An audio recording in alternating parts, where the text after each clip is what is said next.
اب ہم آتے ہیں سیدنا صالح علیہ السلام کے قصے کی طرف۔ دن گزرتے گئے اور لوگ ایک بار پھر ابلیس لعین کے وسوسے میں آ کر کفر کی طرف پلٹ آئے، کیونکہ ابلیس کسی بھی شخص کو وسوسے میں ڈالے بغیر نہیں چھوڑتا۔ اس طرح ایک بار پھر کفر پھیل گیا، چنانچہ اللہ نے ان کی ہدایت کے لیے صالح علیہ السلام کو مبعوث فرمایا۔ یہ سمود کے پوتوں میں سے ایک عربی نبی تھے۔ ان کا نسب نامہ اس طرح ہے: صالح بن عبید بن سیاف بن ماشح بن عبید بن حاضر بن سمود بن ارم بن سام بن نوح علیہ السلام۔ گویا صالح علیہ السلام کا تعلق قوم سمود سے تھا، اور یہ قوم عاد کی نسل سے تھی۔ سمود کی قوم نے یمن کو خیر باد کہا اور جزیرے سے شمال کی طرف منتقل ہو گئے، پھر وہاں ہجر نامی ایک بستی میں جا ٹھہرے۔ قرآن کریم کی سورۃ الحجر اسی بستی کے نام سے موسوم ہے۔ قوم عاد کا تذکرہ سورۃ الحجر کے علاوہ سورۃ الاحقاف اور سورہ ہود میں بھی ہے۔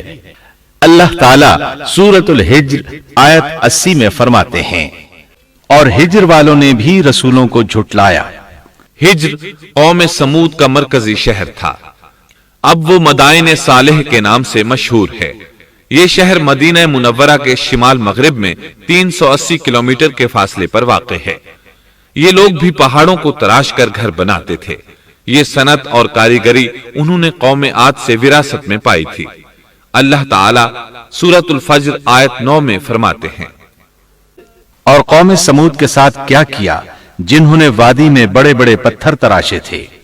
قرآن مجید میں اللہ تعالیٰ ایک مقام پر فرماتے ہیں، اور ہم نے قوم عاد اور سمود کو غارت کیا جن کے بعض مکانات آپ کے سامنے ظاہر ہیں۔ ان کے مکانات ان کی تباہی سے لے کر اب تک موجود ہیں۔ شام کے راستے میں خیبر، تیما سے تبوک تک قوم سمود کے آثار پائے جاتے ہیں۔ یہ لوگ کس طرح پتھر تراش تراش کر گھر بناتے تھے، اللہ تعالیٰ نے سورۃ الاعراف آیت 74 میں اس کا ذکر کیا ہے۔ اس وقت کو یاد کرو جب اللہ تعالیٰ نے تمہیں قوم عاد کے بعد جانشین بنایا اور تمہیں زمین پر رہنے کا ٹھکانہ دیا کہ نرم زمین پر محل بناتے ہو اور پہاڑوں کو تراش تراش کر ان میں گھر بناتے ہو۔ سو اللہ کی نعمتوں کو یاد کرو اور زمین میں فساد مت پھیلاؤ۔ یہ آیت ان کی طاقت، جسم کی صلاحیت اور ماہر فن ہونے پر دلیل ہے۔ پہاڑوں کو تراشنا دراصل قوم عاد کی عادت تھی۔ یہ بھی چونکہ انہی سے تھے، اس لیے وراثت میں یہ کام انہیں بھی آ گیا تھا۔ جس طرح اللہ نے عاد کو اپنی نعمتوں سے نوازا تھا، اسی طرح سمود کو ان سے بڑھ کر نعمتیں دی تھیں۔ اللہ تعالیٰ صالح علیہ السلام کی زبانی ان سے فرماتے ہیں، اے قوم سمود، کیا تمہیں ان چیزوں میں بے فکری سے رہنے دیا جائے گا، یعنی باغات، چشموں، کھیتوں اور کھجوروں میں جن کا خوشہ ملائم ہے، اور تم پہاڑوں کو تراش کر پرتکلف گھر بناتے ہو؟ پس اللہ سے ڈرو اور میرا کہنا مانو۔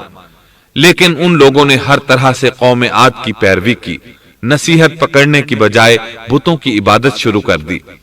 اللہ نے ان کے درمیان صالح علیہ السلام کو مبعوث فرمایا۔ آپ نبوت ملنے سے پہلے بھی عقل مند اور علم والے تھے، باعزت گھرانے سے تعلق رکھتے تھے، اپنے معاملات میں لوگ ان سے مشورے لیتے تھے، لہٰذا انہیں ایک خاص مقام حاصل تھا۔ لیکن جب آپ نے انہیں ایک اللہ پر ایمان لانے، اس کے سوا کسی کی عبادت نہ کرنے کی دعوت دی تو ان کا ساتھ چھوڑ گئے۔ جواب میں ان سے کہنے لگے، اے صالح، اس سے پہلے تو ہم تجھ سے بہت کچھ امیدیں لگائے ہوئے تھے۔ مطلب یہ کہ پہلے تو ہمارے نزدیک آپ کا بہت مرتبہ تھا، مقام تھا، ہمیں آپ سے بہت امیدیں تھیں، لیکن آپ نے تو یہ باتیں کہہ کر ہماری ساری امیدوں پر پانی پھیر دیا۔ ان کے اس جواب کے باوجود صالح علیہ السلام انہیں اللہ کی طرف بلاتے رہے اور ان سے کہتے رہے، اے میری قوم، اللہ کی عبادت کرو، اس کے سوا تمہارا کوئی معبود نہیں۔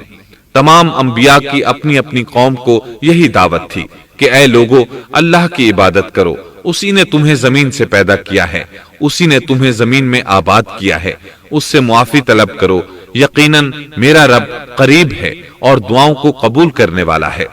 اے میری قوم، تم نیکی سے پہلے برائی کی جلدی کر رہے ہو، اللہ سے معافی کیوں نہیں مانگتے کہ تم پر رحم کیا جائے؟ اللہ سے ڈرو، میری اطاعت کرو، حد سے گزر جانے والے بے باک لوگوں کی اطاعت سے باز آؤ، وہ ملک میں فساد پھیلا رہے ہیں اور